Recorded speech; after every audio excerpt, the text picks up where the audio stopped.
Welcome to Factorio Launch Recap. My name is Nilaus and this is a series of recaps of my Twitch streams. So basically the concept of this video is that, or this type of video is that every week I will make a short summary video of what has happened over on my Twitch channel, on my Twitch Let's Play. And the first episode we are going to look at the new launch series, the ones I launched just as Factorio went live with 1.0, and I've been playing it all through the weekend, and that's why this episode will probably be a bit longer, because we are going to also explain sort of the concept of this series. Now let's start by just having a look at this beautiful start, and then I can explain. This is where we start off the game. It doesn't reveal much. I mean, there's some products here. The one thing that is really key about this starting area is that there's not a lot of coal, and this coal, there's not a lot of coal anywhere nearby. So that's going to be one of our big concerns. The map settings basically is a real world settings, so BITERs do not expand. However, there is a mechanic that makes this a very BITER focused base. Let's talk about the mechanics of this base. Well, there are two things. As always, when I stream live on Twitch, there is an integration so that anyone who is choosing to support the channel, either through subscriptions or through donations, will have an impact directly on the game. So in this case, because it was a launch series, then I wanted to do something a bit fun and exciting. So what we're doing is you can see here, there's a save period listed up here in the top left-hand corner. Every subscription is spawning a BITER base. Now this is pretty cool because the BITER bases are going to spawn at the edge of my vision. So that's something that's really cool. It's a really awesome mod that's made by Timbo, of course. And he's made it just to me. So it works the way that if anyone subscribes, resubscribes, donate gift subs, then BITERs will spawn. But in order for this not to be too overwhelming, first of all, there's going to be a 30-minute save period where I can start building up just a very rudimentary base. And then after that, there will be a cap on only spawning once every 5 minutes or 2 spawns every 5 minutes if the queue gets too long. So any donations will add to the number of rockets I need to launch in this base. So that's going to be sort of the win condition. When I have launched more rockets than has sort of been donated by chat, then I win the game and the game is ending. So I expect this to be a mega base. I hope it's going to be a mega base, and I do expect that as well. So the way that this works is that during the launch weekend I stream for 26 hours. So instead of going through all of it, we're actually going to jump a bit forward in time between some of the sessions. And the early game is just like early game. So we're going to jump forward about 16 hours into the game. Let's do that and see where the game is at after 16 hours. Now keep in mind that BITERs are really a big focus. And here we are, this is 16 hours into the stream. This is basically at the end of our Saturday evening stream.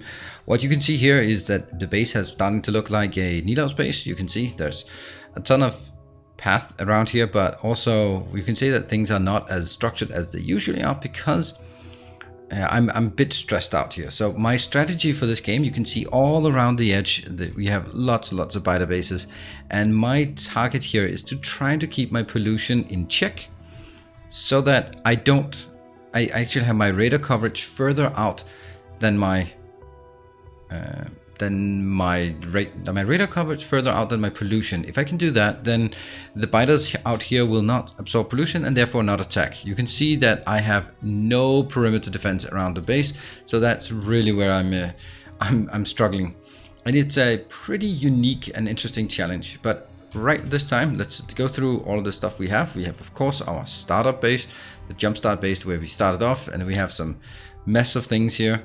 We're at this point kind of stressed out about the lack of coal, because if you can see there is no coal. There's some coal up here, and that's about it, all the coal we have available. But we built a nice little bus base. We have some iron, some steel, some copper coming in, and it goes up on our usual bus. It's very very much in trouble at this point. We built our hub, we built some of the rudimentary things so that we got the base established. We got the blue signs, and we don't have anything else, but we do have robots, right? No, we don't have robots yet. Do we not have robots? Oh yeah, we do have robots. They're just not doing anything. We have 500 construction robots. So at this point we have robots, and we can start scaling up a bit more. This one is our perimeter defense. I'm pretty happy about it. It should keep us safe from yeah, all sorts of attacks.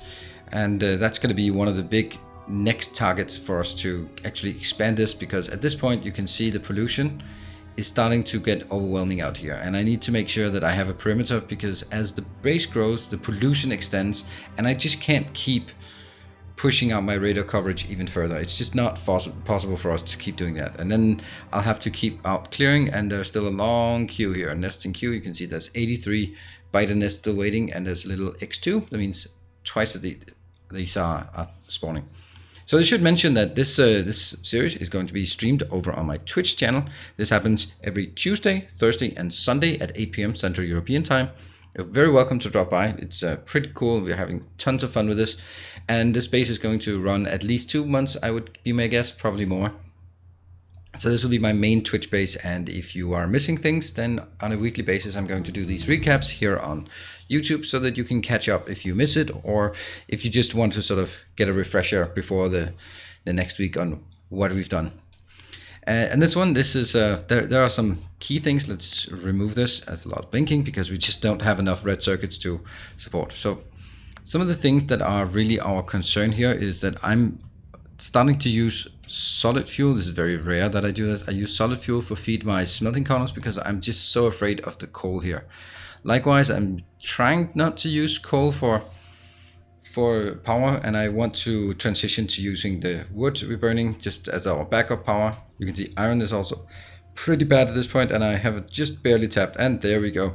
You can see this is what happens with pollution out here. Pollution is reaching, and they are now coming into attack. Yes.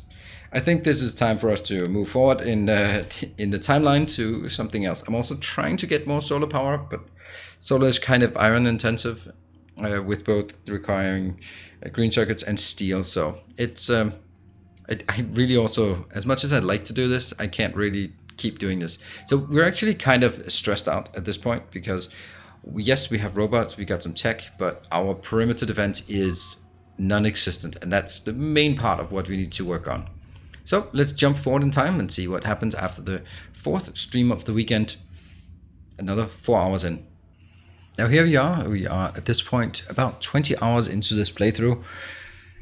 And what we have been focusing very much on, as I said, building up the perimeter defense, just having our robots just absolutely insanely just spam it out there to get it. And all of this, they're now protected by ammunition or by normal turrets and flamethrowers. I'm deliberately not building the laser turrets because I don't want to actually use my very, very scarce power and also use a lot of batteries to make laser turrets, because I don't really feel that they're needed right now. With flamers, since I have lots of oil and can get more, then I just want to focus on that. The other thing that we focused on is building our train system.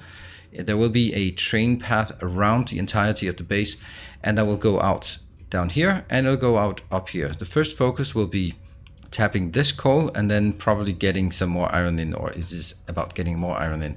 As you can see, robots are super busy right now, which is exactly what we want to see. A bit of robot abuse. We're extending our solar panels. I want all of this area to be solar panels, and then have the perimeter fence go up here and make it sort of encapsulated. By that way, we are safe from attacks. At this point, it feels great already being safe from attacks up here and all the way down to this part. Tech-wise, the base is progressing, but the focus has been on the perimeter and the solar panels and the rails. So no new ores have been tapped. We did have some stone here, but because I needed the stone. I need a lot of stone for all of the rails we are building. Tech-wise, we've also progressed just a bit further, have we? No, we've not actually progressed any further. So, yes, we do actually, haven't we?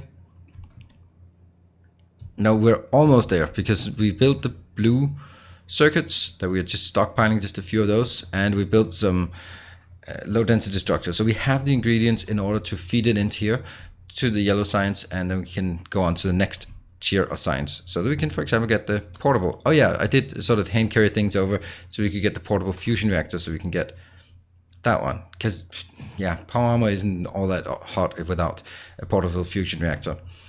So this is where we are at the moment. We have we're just about to go into the yellow signs. We have secured the perimeter somewhere around the edge. We're just slowly having the robots fix this.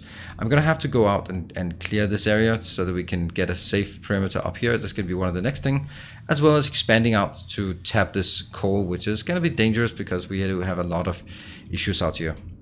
The thing is, we are not anywhere near the Spidertron, because the Spidertron, let's have a look, the new Spidertron coming in here, coming in hot. It requires a lot of purple signs and a lot of utility signs, and we don't have those yet. So as much as we want it, it's just not really on the horizon. But focusing on getting purple signs up would be very nice, so we can keep that flowing.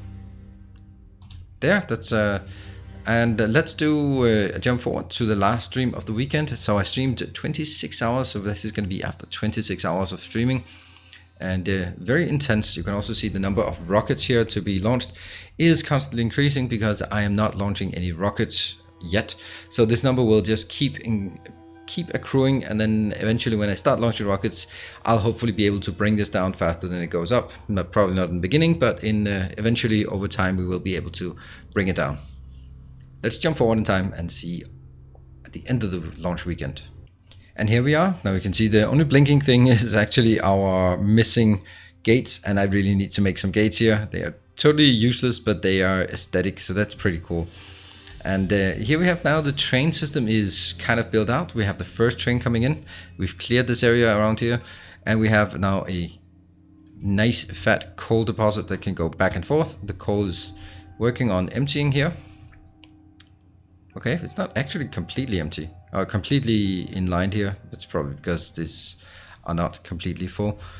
And yeah, the consumption isn't very high, so this one's going to be idling maintenance all the time. And if we look at the amount of coal we have left here, we have 153. So you can see that it's not, we did manage before this one ran out, but it's also because we've been conserving it and using solid fuel for our smelting columns as well. Also, we've now built out here, and I've started to extend out here, clearing the path so that we can go over here and get one of these iron deposits, because iron is actually one of our main concerns. As much as I like the fact that we get 2 red lanes in here, it's just not really getting enough. Specifically, the steel is in trouble, and our starter iron is completely out by now. So right now we are feeding the base of 2 red lines, and obviously that's not sufficient for any kind of base building. So that's going to be the next topic here. You can see the Spidertron is being researched, because we have, in this last stream here, we've also built the purple signs, and of course you can see it's starving because of steel. It is extremely steel hungry, and our steel is yeah, kind of mediocre. We built more red circuits, which is nice, and these ones are hooked up, so things are working. We are just waiting. We fixed the urgent immediate problem with the coal. Now the next one is fixing the urgent immediate problem with the iron. Once those are stabilized, we can sort of go into, instead of just fixing urgent problems, we can go into, all right, what is the best next thing to scale, which is probably going to be oil and copper, which is good, but we can also start looking into uranium, as well as, of course, take the Spidertron out for a spin. It's going to be super, super expensive to build the Spidertron. So let's see how many of those we build, and let's try to keep it alive. That's going to be something we're doing in the next thing. So if you want to watch this, just head on over to Twitch on Tuesday, Thursdays, and Sundays at 8 p.m. Central European Time, because that's where I'm streaming this live. And now you are all caught up if you missed the weekend. And then, of course, next week there'll be another recap of what has happened on stream.